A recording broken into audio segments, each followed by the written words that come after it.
有海鲜味的云的感觉。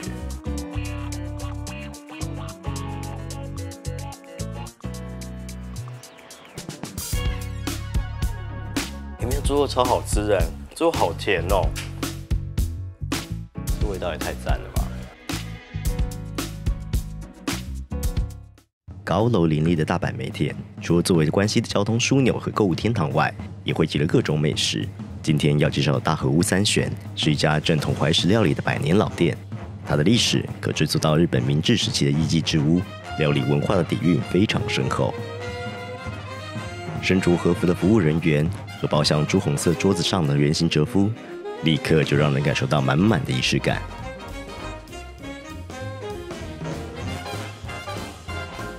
这家店它是一个怀石料理的餐厅，今天来吃的是它的一个晚间套餐。它这边很特别，是它有提供儿童套餐，所以就算你带小朋友来，也可以让小朋友一起吃，不用担心说他没东西吃这样子。切菜的 Sakisuke 使用了大量的夏季食材，缤纷的配色清楚活泼的展现了夏天的季节感。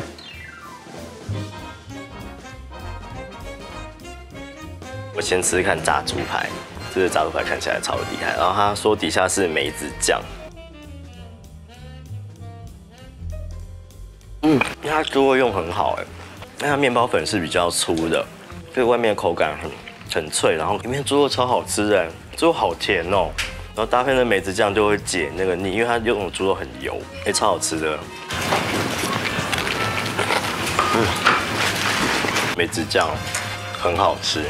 咸中带酸的梅子酱，完整的带出高品质猪肉的鲜甜，是我完全没有尝试过的组合。然后我想吃吃看它这个鱼，我觉得吃起来有点像西哥，蛮妙的一个味道。可是又有香鱼那个肚子的苦味，是一个很成年人的味道。夏季代表的香鱼，炸得香酥可口，淡淡的苦味让细致的鱼肉多了一层深邃的韵味。这是莲藕吧，然后还雕刻成这个形状。要把莲藕雕刻成这个形状，超酷的。它莲藕是腌过醋跟糖的，就很清爽。自己以前菜来说，真的很清爽。因为现在是夏天，所以它今天提供的其实这个是所谓夏季菜单，可以吃到说整个夏天的感觉。然后搭配这个叶子，它这边这个枫叶是绿色，然后还有这个冥河，冥河也是夏天才会有的东西，也就只有这个季节会有。冥河也就是姜的芽包。有着姜的辣味，并带有淡淡的果香和酸味。我觉得它一直是一个很奇特的东西啊，在台湾很少，有时候会有，可是几乎很少。它有点姜的味道，就带点酸酸辣辣，然后甜甜，然后还有点水果的芳香味。所以冥河这个东西我一直都很喜欢，可是在台湾就很少见。对，我觉得很多料理里面，尤其是凉拌料理加一点冥河进去之后，都会变得非常的有层次，而且丰富，这样会比洋葱的辣味更温和，更让人觉得舒适一点。我觉得香鱼好好吃哦，炸得刚刚好。但是这个是花生酱，搭配这个是茄子，然后这茄子上面画刀画得超漂亮的。很漂亮的刻花，那茄子有昆布的味道啊，好优雅昆布味哦。那茄子很柔软，可是完全不会烂烂的，绝对不是你在便当店吃到的那一种，绝对不是，太厉害。用昆布腌过的茄子带着海潮的香气，口感细致却不软烂，搭配花生为基底调和高汤和醋的酱汁，高雅的味觉组合一下就点亮了味蕾，是十分高明的开胃菜。然后上面那个花生碎就可以搭配它很软的茄子，让你吃起来就是非常的爽口，超好吃的。我觉得所有的菜啊，搭配这个它那个辣辣的菜，辣辣的这个小菜都很好吃。这个小菜很厉害。我把我最想要吃的东西留到最后，就是苦瓜搭配车海老。我知道很多人不喜欢吃苦瓜，可是我自己吃过很厉害的苦瓜。对，那苦瓜不苦啊，苦瓜苦味大概跟抹茶差不多，所以我觉得大概跟抹茶差不多的苦味而已。车虾搭配着像是果冻的番茄酱汁，不论在视觉或口感上，都给人十足的清凉感。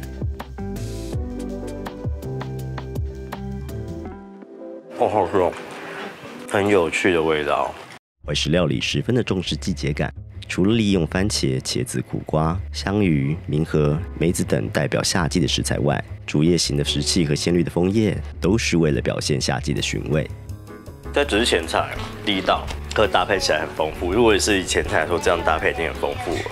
除了让人惊艳的先付前菜，精心制作的儿童餐看起来也非常的美味。身为专业的美食 YouTuber， 当然要为大家试吃看看。对，我女儿儿童餐的牛肉，她儿童餐牛肉超好吃的，那牛肉也太高级了吧？是和牛哎，那个牛肉真的超好吃。然后我觉得关西蔬菜真的很厉害。对，连我家那个不吃菜，其他什么都不吃啊，他就还是都有尝试一些。对，然后我刚好吃他的那个牛肉是和牛，就超好吃，真的超好吃，是全熟的牛肉，可是很好吃。然后他那个有炸虾那些，其实小朋友应该都会爱。他其实不吃炸虾，可他也吃了，可这应该真的是好吃到个地步。然后他有附一些什么番茄啊、小黄瓜那些，这些都是他不吃的东西，可他今天都吃了。对，我只能说蛮厉害的，东西好吃就是有差。今天的汤品是花枝丸海菜汤。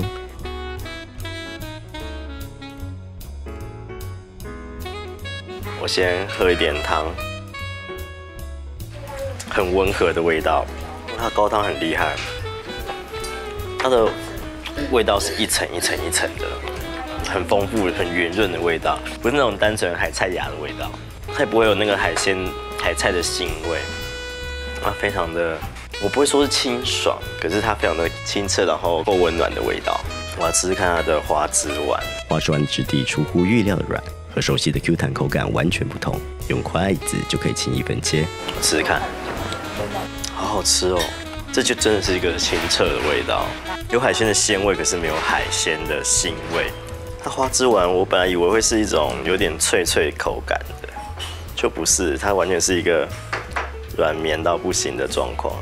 很绵很绵，很软很软，花枝很新鲜很脆，可是它外面那个姜的部分，有点像舒芙蕾一样，就是入口即化那种软绵感，非常的软绵。它就是打那个姜的时候把空气打进去，可是也不像是把空气打进去，因为它没有很多洞，就很绵密，有点像在吃那个有海鲜味的云的感觉，很绵密的口感，那个窝夫的感觉，超好吃的。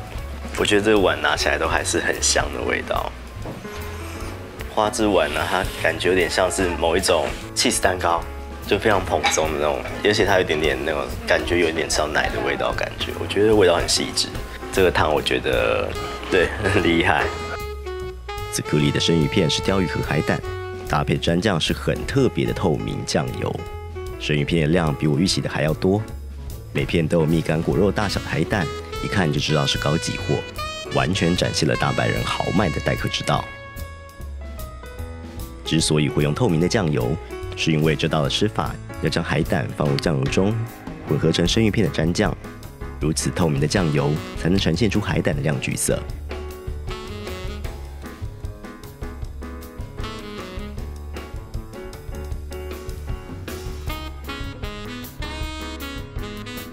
就已经切到透明的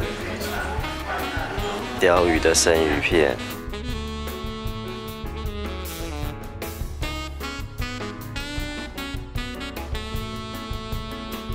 透明酱油海胆的鲷鱼，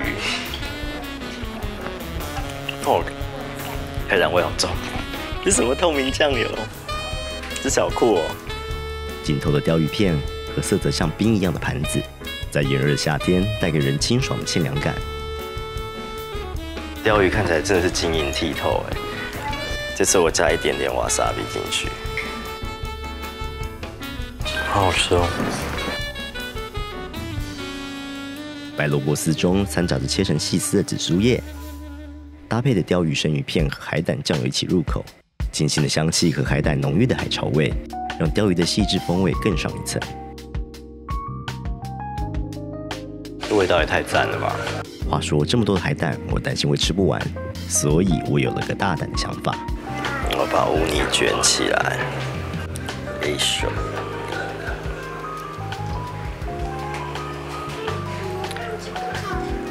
看起来超奢侈的。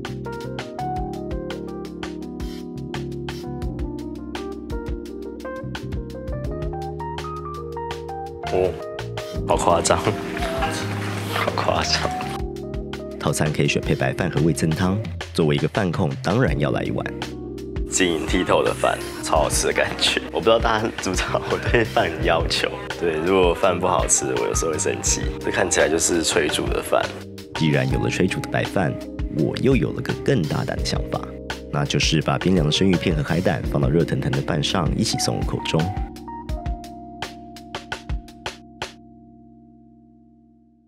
哦，觉得这样吃很棒啊！饭真的超好吃哦。热热的饭加上这个凉凉的鲷鱼，然后一堆海胆，这样搭配，香 Q 的白饭，弹牙的鲷鱼，肥美的海胆，这样的组合直接把我送上了天堂。我觉得搭配饭之后，乌泥的味道反而变温和。味噌汤是海带芽和豆腐的组合。那豆腐的豆味好重哦，像豆花一样很重的豆味，豆腐味道好浓哦。我觉得它海胆搭配饭比蛋吃还好吃。夏天通常海胆味道会比较淡，那海胆还是非常非常的鲜美。他们的社长刚刚有过来跟我们打招呼，我看他衣服我就知道他其实真的在厨房里面工作，衣服都还有点沾到东西，所以连社长都还在厨房里面工作店，通常都还蛮好吃的。炸天妇罗有鲍鱼、车虾、玉米、南瓜和秋葵，可以搭配盐和酱汁，或是挤上柠檬。我们炸物拿起来就好香哦，应该是鲍鱼干吧。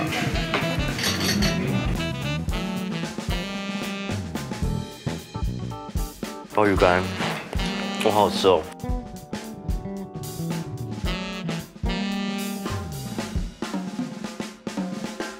那鲍鱼应该是煮过，煮软了之后再拿去锅粉来炸。鲍鱼很软，非常的柔软。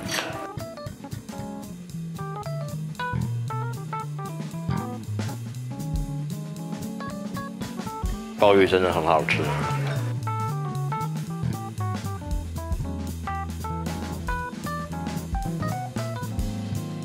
我本来以为这个炸玉米是来充素和配色用的，没想到它是这盘最让我惊艳的一品。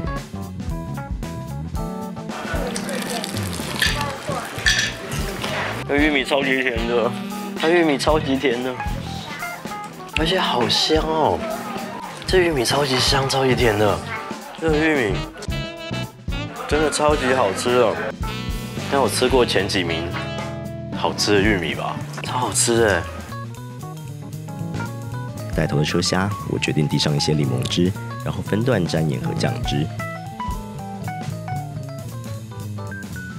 通常日本他们这种好吃的虾子，他们都会可以全部吃掉哦。他其实已经把那个壳拿掉了，头上那个有尖刺的地方拿掉了，所以这里面应该都是虾膏那些。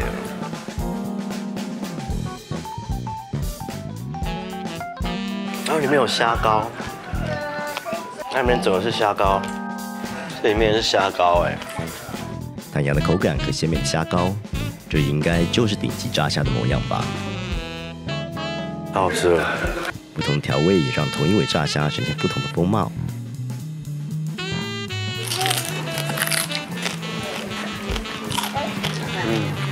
整只都可以吃掉。南瓜很好吃。吃完这道炸物，让我不禁思考，在配角的蔬菜上面下如此多的功夫，这就是完全不愿妥协的职人精神吧。锅物是牛肉寿喜烧，从牛肉色泽和油花分布来看，应该是使用高级的日本和牛。有趣的是，搭配蘸酱不是常见的生蛋，而是半熟的温泉蛋。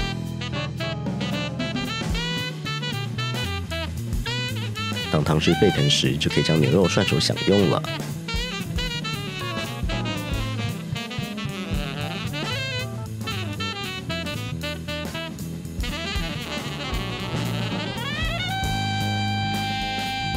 因为他们准备是温泉蛋，然后温泉蛋肉其实搭起来会非常的有趣，它的味道会更温润。因为通常我个人是没有很爱生蛋白啊，就我觉得生蛋白有那个。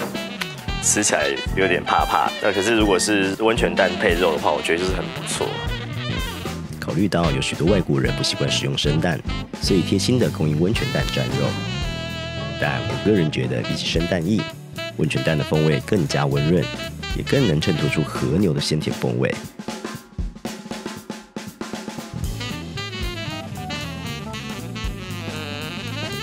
好好吃哦，好好吃哦，真的很好吃。它不会像一般寿喜烧那么的咸跟甜，这是很温柔的味道。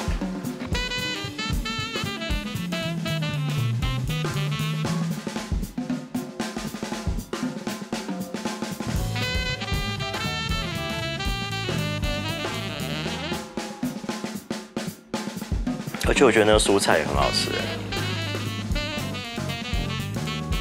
好，我决定要全部一起沾进去。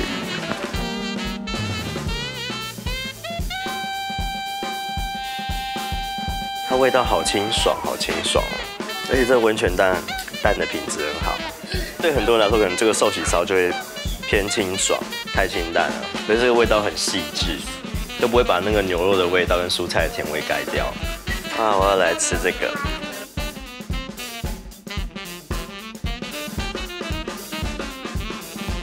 好好吃哦！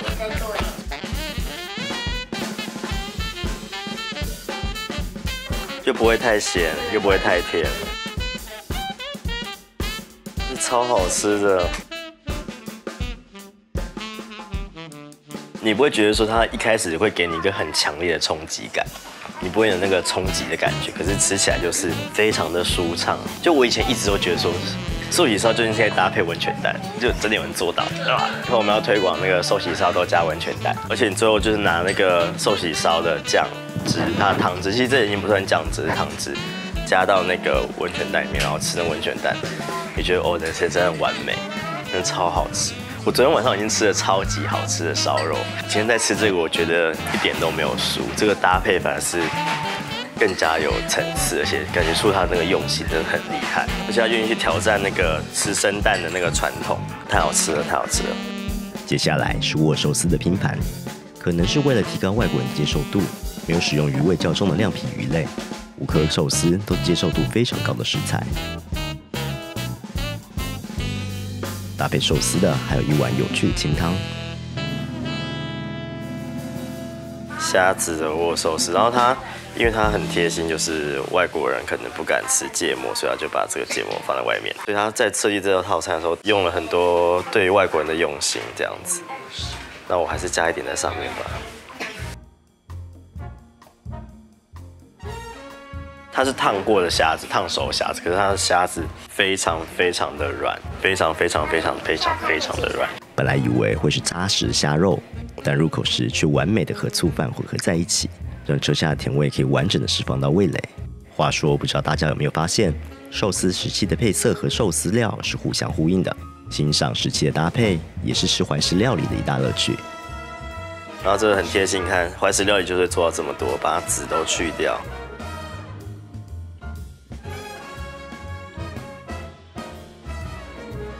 台湾人最爱吃的鲑鱼，那其实它寿司捏得很漂亮，而且不会太大，饭也少少的。因为我们刚刚其实已经吃很多了，我觉得这个以女生的量来说有点多，对不对？鲑鱼好好吃哦，它鲑鱼是腹肉的部分，好好吃哦，它鲑鱼好好吃哦。帆立贝表面经过炙烧后，再装点上鲑鱼卵，贝珠的甜和鱼卵的咸相辅相成，即使不吃生食的人也会很喜欢的一道。这应该是某一种瓜，青柑、红柑之类的。他说看吧唧，我觉得它应该是柑类的。整个油脂在上面都看得到，超级肥。哇，好好吃哦！充满油脂的湿鱼沾染了柠檬的清新香气，让味道更加的甜美。最后的重头戏当然是我最喜欢的鲔鱼中腹。油脂分布如此细致的中腹，看起来像是片粉红色的水果。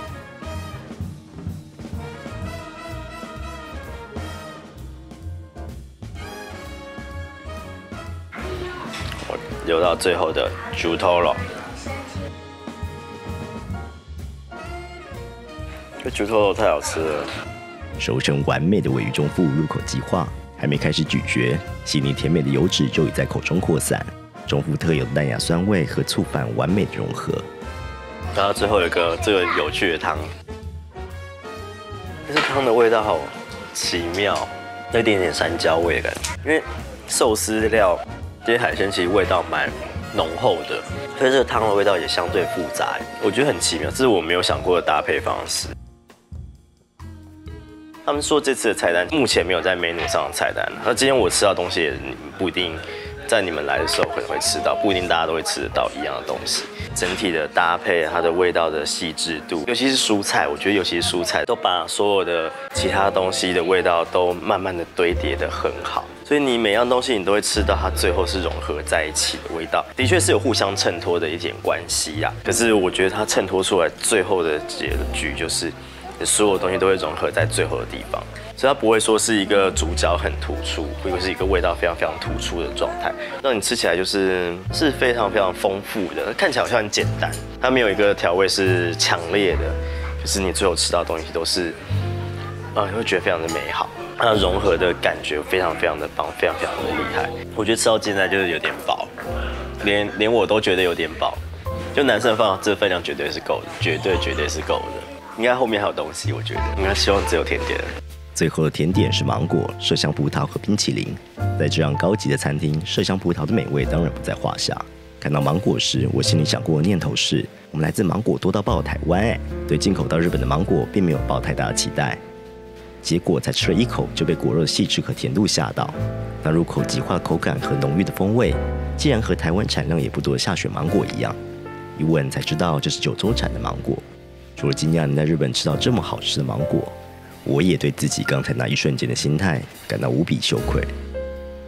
或许很多人会觉得日式怀石料理的高级感让人难以亲近，或是担心自己会吃不懂。